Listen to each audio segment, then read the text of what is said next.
दिवाळीची संपूर्ण माहिती. दीपावली. दिवाळी किंवा दीपावली म्हणजे दीपोत्सव संपूर्ण भारतात अत्यंत उत्साहाने साजरा होतो. दिवाळी हा लागोपाठ येणाऱ्या अनेक सणांची मालिका आहे. आश्विन वद्य द्वादशी वसु बारसला आरंभ झालेला दीपोत्सव त्रिपुरी पौर्णिमेपर्यंत आकाशकंदील लावून साजरा केला जातो. मात्र आताच्या काळात याची तिथीनुसार 6 दिवसात विभागणी होते. 1. वसुबारस, आश्विन वद्य द्वादशी. 2. धनत्रयोदशी, आश्विन वद्य त्रयोदशी. 3. नरक चतुर्दशी, आश्विन वद्य चतुर्दशी. 4. लक्ष्मीपूजन, आश्विन वद्य अमावस्या. 5. बलिप्रतिपदा, कार्तिक शुद्ध प्रतिपदा. 6. भाऊबीज, कार्तिक शुद्ध द्वितीया. या प्रत्येक तिथीवार दिवसाचे महत्त्व व माहिती घेऊ. 1. वसुबारस, आश्विन वद्य द्वादशी. दीपोत्सवाचा हा प्रथम दिवस. याला गोवत्स द्वादशी असेही म्हणतात. या दिवशी घरातील गोधनाची विशेषतः गाय व तिच्या वासराची पूजा केली जाते. समुद्रमंथनाच्या वेळेस 5 कामधेनू उत्पन्न झाल्या होत्या. त्यापैकी नंदा नामक धेनूस उद्देशून हे व्रत केले जाते. या दिवशी अनेक जन्मांच्या कामना पूर्ण व्हाव्यात याकरिता वासरासहित गायीची पूजा केली जाते. ह्या दिवसापासून घरासमोर रांगोळी काढण्यास सुरुवात करतात.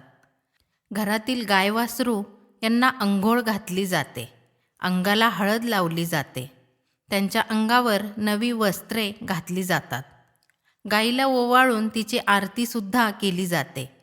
ह्या दिवशी गहू मूग खात नाहीत. गाय वासराला बाजरी व गुळाचा गोग्रास देतात. बाजरीची भाकरी व गवारीच्या शेंगाची भाजीचा नैवेद्य दाखवतात.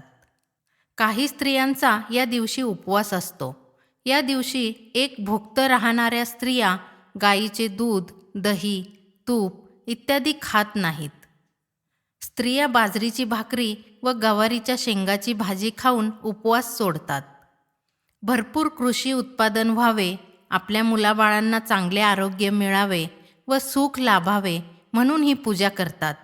या दिवशी संध्याकाळी घरातील तुळशीपुढे आणि दारात परिसरात दिवाळी सणाच्या प्रारंभानिमित्त पणत्या लावून रोषणाई करतात. या दिवसाला गुरुद्वादशीही म्हटले जाते. याचे कारण म्हणजे श्रीपाद श्री वल्लभांच्या निजगमनाचा हा दिवस आहे. या दिवशी गुरूंचे समर्पण भावनेने पूजन करतात. दत्तगुरू परंपरेत अनेक महत्त्वाच्या घटना याच दिवशी घडल्या आहेत. या दिवशी शिष्याने त्याच्या गुरूंना तळमळीने हाक मारल्यास ती गुरूपर्यंत पोहोचते. कारण त्या दिवशी वातावरण गुरुतत्वमय झालेले असते. शिष्यपदाच्या जवळ पोहोचलेल्या प्रत्येक साधकाला या दिवशी गुरु शिष्यत्व प्रदान करतात. गुरुद्वादशी ही सर्व दत्तभक्तांसाठी एक अद्वितीय पर्वणीच असते. 2. धनत्रयोदशी, आश्विन वद्य त्रयोदशी. दीपोत्सवाचा हा दुसरा दिवस. याला धनतेरस असेही म्हणतात. सर्व देवांनी समुद्र मंथन केले तेव्हा त्यातून 14 रत्ने बाहेर आली. तो दिवस धनत्रयोदशीचा होता. प्रथम देवी लक्ष्मी प्रगट झाली व नंतर धन्वंतरी अमृत कुंभ बाहेर घेऊन आला. म्हणून या दिवसास धन्वंतरी जयंती असेही म्हणतात. या दिवशी सायंकाळी धन्वंतरीची पूजा केली जाते. धन्वंतरी हा विष्णूचा अवतार असून ही आरोग्य देवता आहे. या दिवशी लक्ष्मी मातेचीही पूजा करतात. लक्ष्मीपूजनाच्या दिवशी मुख्यतः धनाची आणि कुबेराची पूजा केली जाते. ह्या दिवशी धने गुळाचा नैवेद्य देवाला दाखवितात. धनत्रयोदशी ही वैद्यक व्यवसायात असणाऱ्या लोकांसाठी अतिशय महत्त्वाची आहे. वैद्यकीय व्यवसाय करणाऱ्या लोकांखेरीज व्यापारी लोकसुद्धा तितक्याच भक्तिभावाने लक्ष्मीची पूजा करतात. या दिवशी संध्याकाळी दुकानांमध्ये पूजा केली जाते. हिशेबाच्या नव्या वह्यांची खरेदी व पूजन या दिवशी करतात.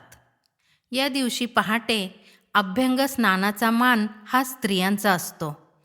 या दिवशी संध्याकाळी यमदीपदान करतात. त्याची संपूर्ण माहिती वेगळ्या व्हिडिओत दिली आहे. 3. नरक चतुर्दशी, आश्विन वद्य चतुर्दशी. दीपोत्सवाचा हा तिसरा दिवस. या दिवशी विष्णूचा अवतार असलेल्या श्रीकृष्णाने नरकासूर या राक्षसाचा वध केला होता. त्या आनंदाप्रित्यर्थ हा सण साजरा केला जातो. सर्वसामान्यांची दिवाळी ह्या दिवसापासून धूमधडाक्यात चालू होते. नरक चतुर्दशीला ब्रह्ममुहूर्तावर सुगंधी तेल, उटणे लावून अभ्यंग स्नान करण्याची परंपरा आहे. वास्तविक पाहता दिवाळीचे 6ही दिवस अभ्यंग स्नान आवश्यक असते, पण वेळेअभावी 6 दिवस अभ्यंग स्नानाची प्रथा बंद पडली आहे. या दिवशी अभ्यंग स्नान का करायचे त्याची माहिती याच चॅनेलवर स्वतंत्र व्हिडिओत दिली आहे. स्नान झाल्यावर पुरुषांना औक्षण करतात. दिवाळीच्या आनंदाप्रित्यर्थ फटाके वाजविले जातात. दिवाळीसाठी केलेल्या लाडू, करंजी, चिवडा इत्यादी फराळ केला जातो. या दिवशी सकाळी यमराजाची पूजा केली जाते व यमतर्पण केले जाते, तर संध्याकाळी यमदीपदान केले जाते. 4. लक्ष्मी कुबेर पूजन, आश्विन वद्य अमावास्या.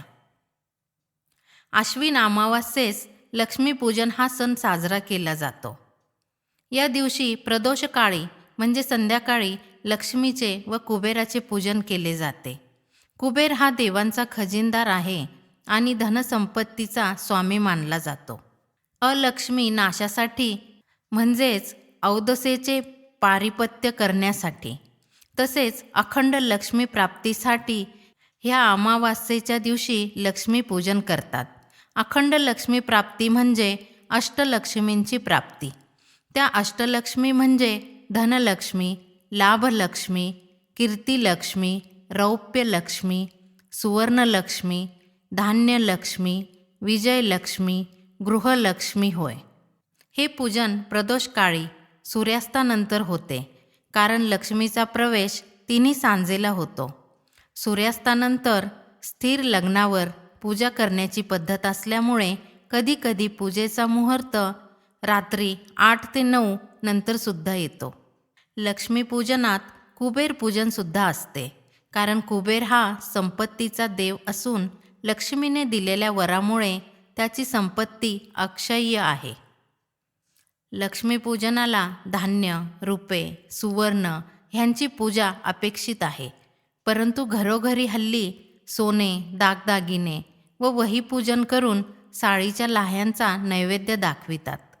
ह्याच वेळी नवीन केरसुनीची सुद्धा पूजा करतात.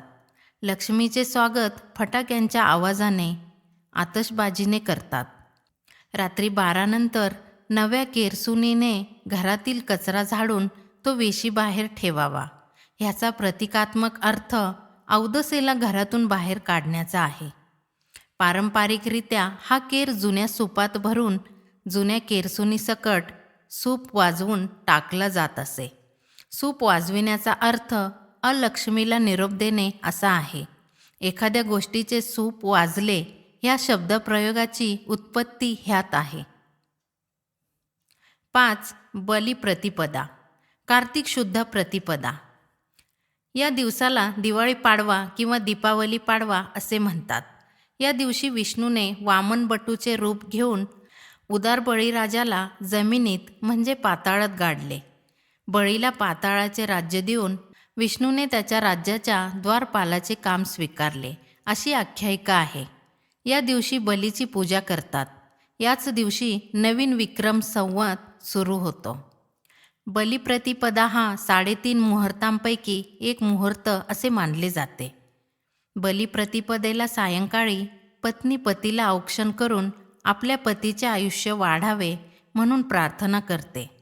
औक्षण करताना पत्नीने ज्याप्रमाणे सावित्रीने सत्यवानाचे आयुष्य यमाकडून वाढवून घेतले, तसेच आपल्या पतीचे आयुष्य वृद्धिंगत व्हावे अशी यमाला प्रार्थना करतात.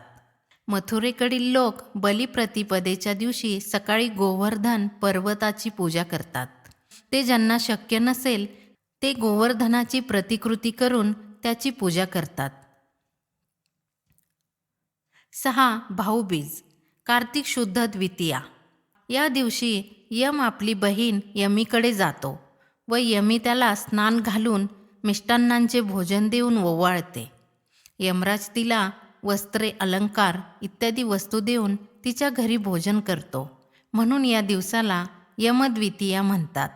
ज्याप्रमाणे रक्षाबंधनास बहीण भावाकडे जाते, त्याचप्रमाणे भाऊबीजेला भाऊ बहिणीकडे जातो.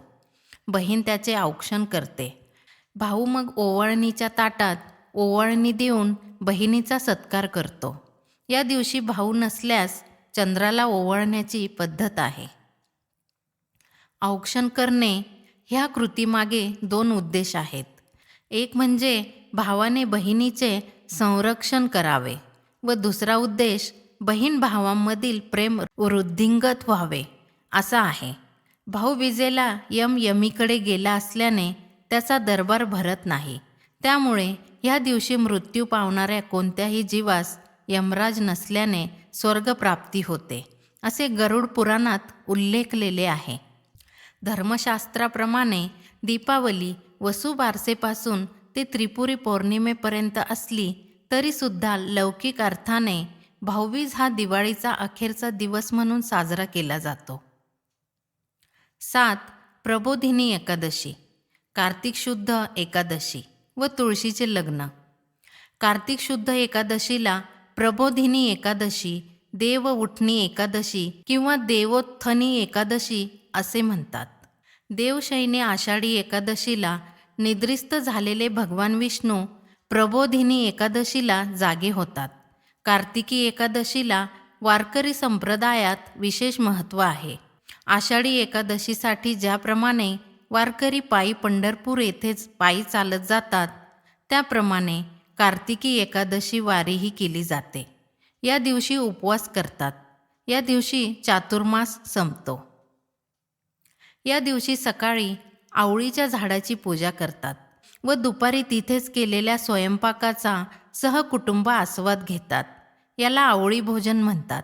कार्तिक शुद्ध एकादशीपासून ते कार्तिक पौर्णिमेपर्यंतच्या काळात कोणत्याही एखाद्या दिवशी घरच्या घरी तुळशीचे लग्न करण्याची प्रथा आहे, पण मुख्यतः द्वादशीला करतात. तुलसी विवाह हे एक व्रत मानले गेले आहे. हे व्रत केल्याने कर्त्याला कन्यादानाचे फल मिळते असे मानले जाते. तुलसी विवाहात तुळशीचा विवाह कृष्णाशी लावतात. भगवान विष्णूला तुळशी खूप प्रिय आहेत. तुळस ही लक्ष्मीचे स्वरूप मानली जाते. त्रिपुरारी पौर्णिमा, कार्तिक शुद्ध पौर्णिमा. कार्तिक पौर्णिमेच्या दिवशी त्रिपुरासूर नावाच्या राक्षसाला भगवान शंकरांनी त्याची 3ही नगरे जाळून त्याला ठार केले, म्हणून तिला त्रिपुरारी पौर्णिमा म्हणतात. या दिवशी भगवान विष्णू यांनी मत्स्यावतार घेतला अशी ही धारणा आहे. या दिवशी स्कंद किंवा कार्तिकेयचीही पूजा करतात. या दिवशी घरात, घराबाहेर व देवळातही दिव्याची आरास करून पूजा केली जाते. सर्व मंदिरात त्रिपुर वात म्हणजे उंच खांबावर किंवा दीपमाळेवर दिव्याची वात लावली जाते. तसेच नदीत दीपदान करून लोक आनंदोत्सव साजरा करतात.